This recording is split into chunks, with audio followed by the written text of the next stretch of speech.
Hello and a very warm welcome viewers. You're watching the special presentation of Sansad TV with your host Kriti Mishra. And joining us on the broadcast today is a very special guest, Honorable Governor of Goa, Shri Gajapathi Raju. Sir, welcome to Sansad TV and thank you so much for joining us. Sir, let's begin talking about the constitutional mandate of governors. We know that the institution is very important for ensuring welfare of people. How do you see the constitutional role of governor? You see, development of mandates of the governor. Governor is basically at the pleasure of the Rajapati. The constitution envisages certain subjects which you can call the union or center as it is popularly known, certain as state subjects, certain as concurrent lists. Parliament has certain amending acts, powers under the constitution. States have a certain powers. Now, where is the conflict?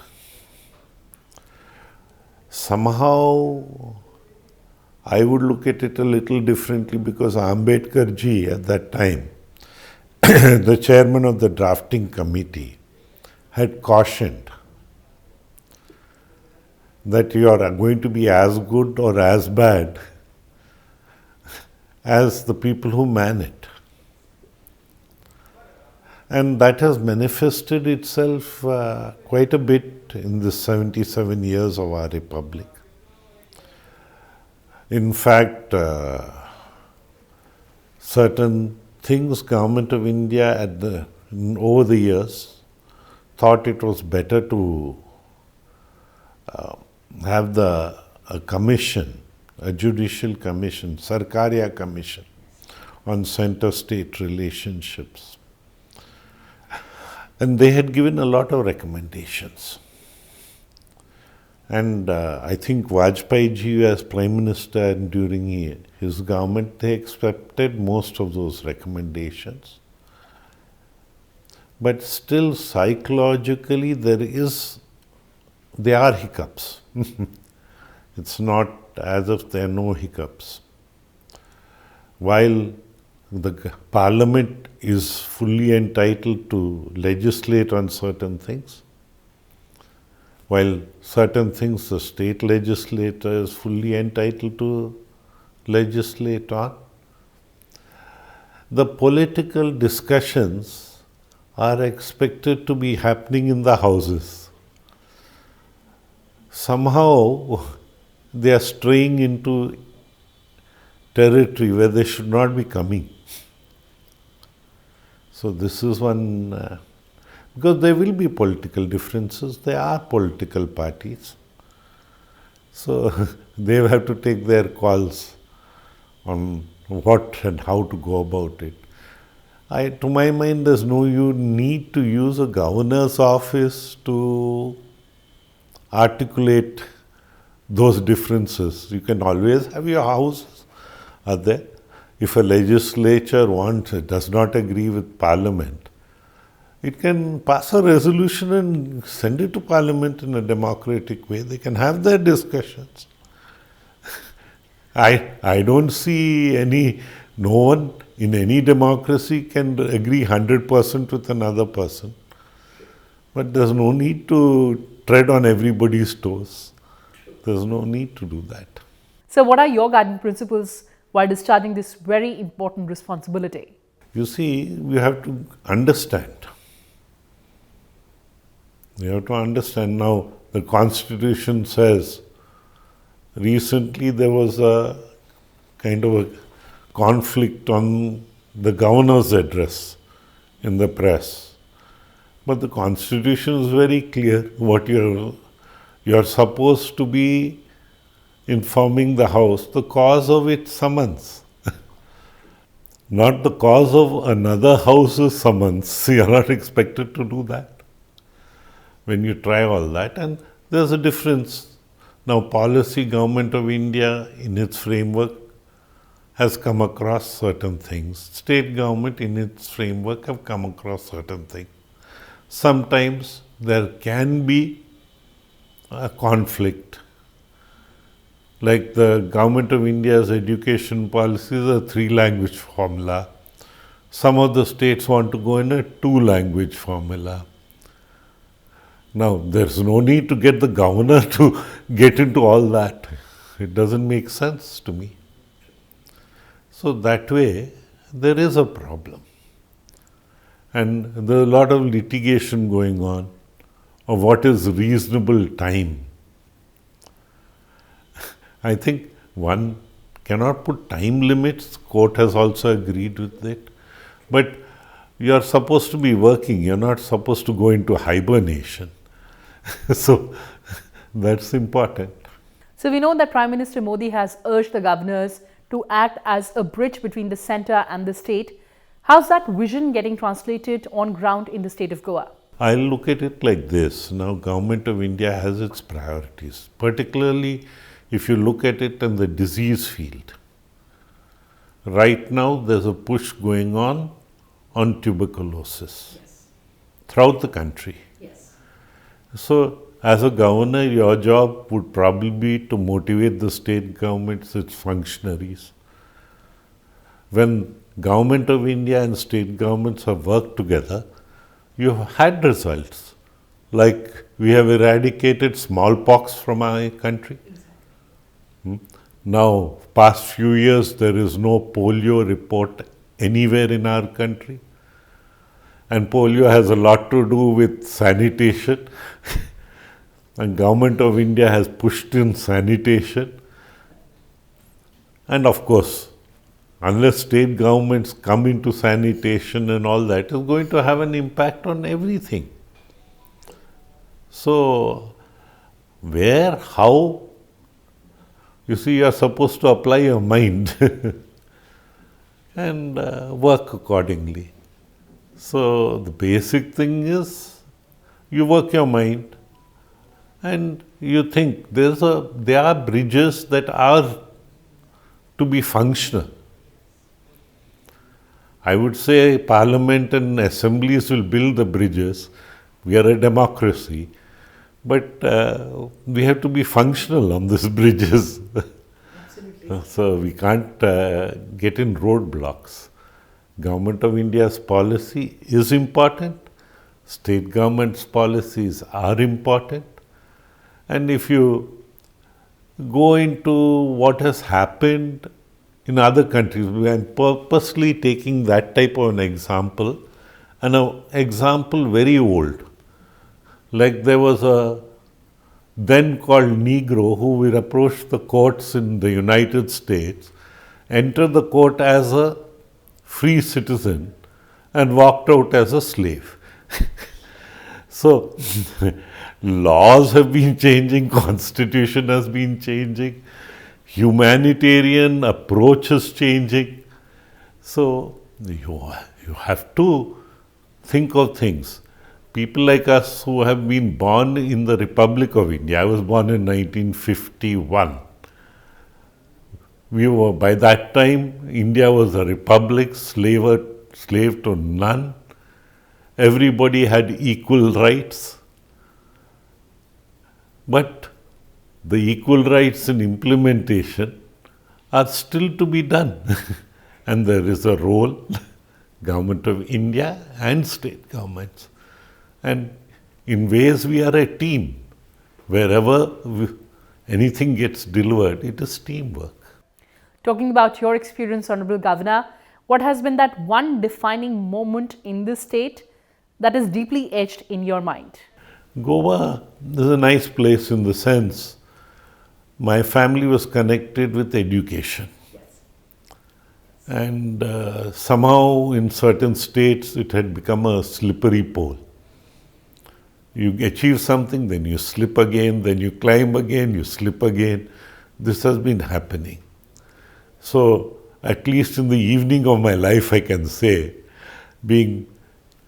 coming to Goa, which is 100% literate state, is of tremendous satisfaction. Because they have, and on the other side, there's no gender inequality in the state. And socially, I would say in their lifestyles, there's a lot of acceptability, which can be a model for other states. But then there are certain things they have to be cautious about. Like again in the human being, there's a totally negative growth in population. There are a few states, example Kerala, Goa, like this, where there's a negative growth of population. We started restricting families to 3 children. Then we moved to 2 children. Then some couples decided they should go to a single child, depriving the other child itself of a sibling, whether it was a sister, a brother. So that experience of sharing and fighting and all the things that go with it just disappeared. Now, if we should learn out of others' mistakes, if you look around the world, Europe, very negative growth. People are coming in from other nations. Obviously, they're going to bring their culture. It's not going to be slavery like America was. There also people have come from all countries and they are bringing their culture along. Japan, at least there's no gender inequality there and here in these countries. Look at China. It's got a gender inequality and that is having an impact on their social problems. And we are the youngest nation in the world. India's strength is that. Now, we call children our future and we do everything to see that they don't arrive. I think we do go cross purposes at times. We do need to alert ourselves that look here, better to learn from others' mistakes than committing those mistakes, feeling the pain and then coming out of it, if you can. Russia has been trying to increase its population for decades now. And all these incentives don't seem to work. Even in dictatorships like China, they don't seem to be working. So, the human approach becomes extremely important. Absolutely. And acceptability of social structures. Now, there are certain truths for all time. There are certain truths that are not for all time. Like our own constitution and our own laws have been amended how many times? But our religions are never amended because they are supposed to be truths for all times. So we have to understand one another, we have to respect one another, and that's where Goa really shines. So you talked about education and gender parity in the state, but let me also take your view on the progress made in Goa in infrastructure and healthcare as well. You see, healthcare Goa is fairly good in comparison with other states. But wherever you are, there will always be a scope for improvement. That you should never give up. Because it's a continuous process. Like I told you about TB. Yes. It's a continuous process. Just because we have eradicated leprosy doesn't mean all our problems are solved. On the health side, it's a continuous process. So that way they are attending to it. State is doing its best. And of course, the private sector has also improved a lot in healthcare. So that is also there. And those who are economically into problems, because now solutions are there in our country. Scientifically, a lot of things can be solved. Economically, the access of it do become problems. And states and Government of India both are trying to bring this closer to the people, and all of them have a role and they are playing it. So it's heartening in that sense. when everybody can work as a team. That's how we eradicated leprosy. It was the government of India that brought in at that time, the multi-drug therapy. And they gave the states.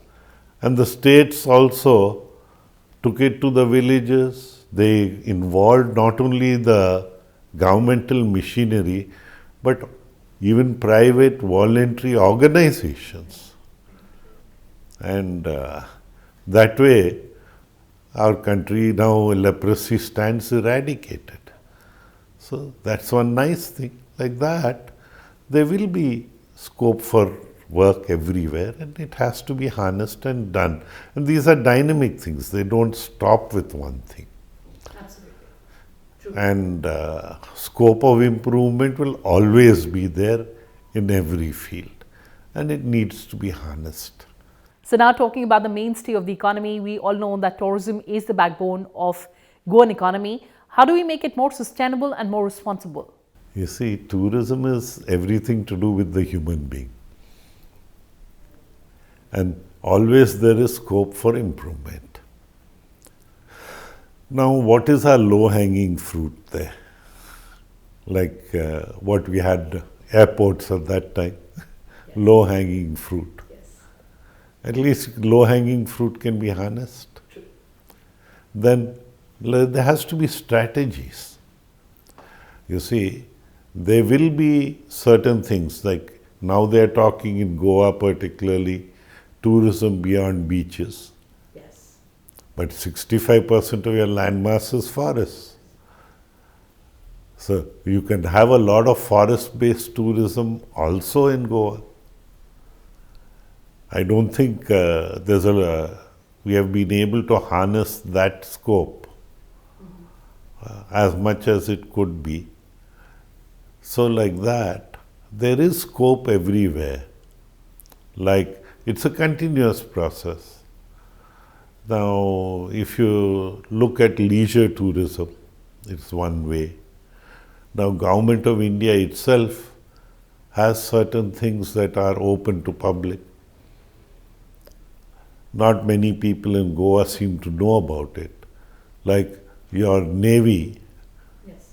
they have a exhibition here. They've given timings and all that people can come and see these aircrafts that have been decommissioned. I'm sure youngsters would love to go climb up the aircraft, see what it was like, and all those facilities are available. Of course, timings are fixed, dates are fixed. That can be harnessed. Probably Government of India can also. They made an announcement here that they would like to, the National Polar Research Center, where the Antarctica expeditions come in, Arctic, Himalayas, oceans. They have this virtual reality. They are willing to open it up to a particular level for public. I'm sure youngsters would love to go into the ocean in depths of the ocean in virtual reality to see how the Indian Ocean is. Yes. And how the Himalayas are, how Antarctica is, Arctic is. I'm sure they will this thing. But these type of things are not on the tourist circuit. True. Whatever Government of India has opened, and then state government also has a lot of things. Right. Now, ASI has done a very good job. If they do not learn from the mistakes of the past, we commit the same mistakes. This is the problem. So it's better to learn from the past mistakes, learn from others' mistakes, try to avoid it in your life. And that's how probably everyone has to go. So we need to get that message across, make it part of our lives, and go ahead. And before we wrap up this conversation, what is your message to the people of Goa? Oh, I'm learning a lot from them. See, life itself is a learning process, and they should continue to learn because change is a continuous process. What should not change is our value structure. True. But what value structure should be constant and change should continue. This is what it is. So we should all work together for that, for the betterment of ourselves, because if we improve, our country improves. Everybody improves. So we have to work in that line. On that note, Honorable Governor, thank you so much for talking to us and sharing your perspective with us. Thanks a lot.